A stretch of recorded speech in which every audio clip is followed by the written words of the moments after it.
Avez-vous déjà entendu parler de la profession Child Life?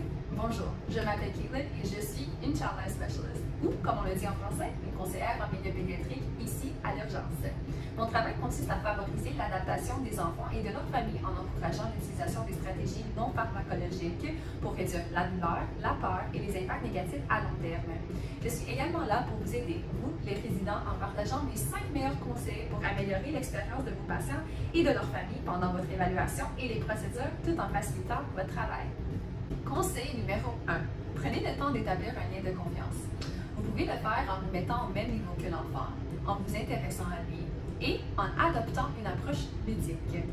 Seulement quelques minutes pour établir un lien de confiance peut vous faire gagner du temps par la suite. Conseil numéro 2. Préparez l'enfant et sa famille avant la procédure. Fournissez des explications simples et adaptées à l'enfant sur les étapes importantes de la procédure. Expliquez le rôle de chacun. Vous pouvez même donner à l'enfant une tâche, par exemple de faire la statue, afin d'encourager sa participation. Finalement, utilisez le jeu médical pour permettre à l'enfant d'explorer et de se familiariser avec le vrai matériel médical. Conseil numéro 3. La distraction et le jeu sont des outils puissants, surtout pour les enfants.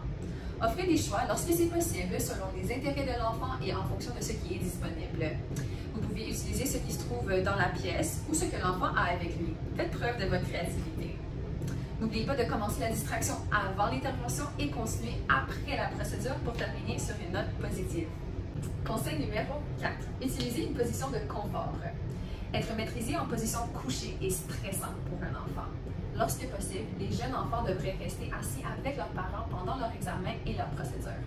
Vous pouvez également demander à l'enfant quelle position il préfère. Enfin, conseil numéro 5. Pour maximiser le confort de l'enfant, n'oubliez pas de combiner les stratégies psychologiques avec les méthodes pharmacologiques et non pharmacologiques appropriées. Au CHU Sainte-Justine, nous avons accès pour une procédure alléguée à la crème maxilène, le spray réfrigérant Paynees si l'enfant a 4 ans ou plus et n'a pas d'anémie falciforme, ainsi qu'à la veille Buzzy. Également, si l'enfant se présente pour une lacération simple, le lait gel peut être utilisé. Pour les nourrissons, l'utilisation du sucrose ou l'allaitement peut également réduire les pleurs pendant une procédure. Plusieurs autres médications systémiques peuvent être utilisées au besoin. Parlez-en avec l'équipe médicale. Surprise! Conseil bonus numéro 6. En cas d'enfant plus anxieux ou algique, n'hésitez pas à appeler moi, la Child Life. Je travaille du mardi au jeudi de 13h à 21h et le vendredi de 13h à 20h. Et voilà la recette du succès. Sur ce, je vous souhaite la bienvenue à l'urgence et au plaisir de travailler avec vous bientôt.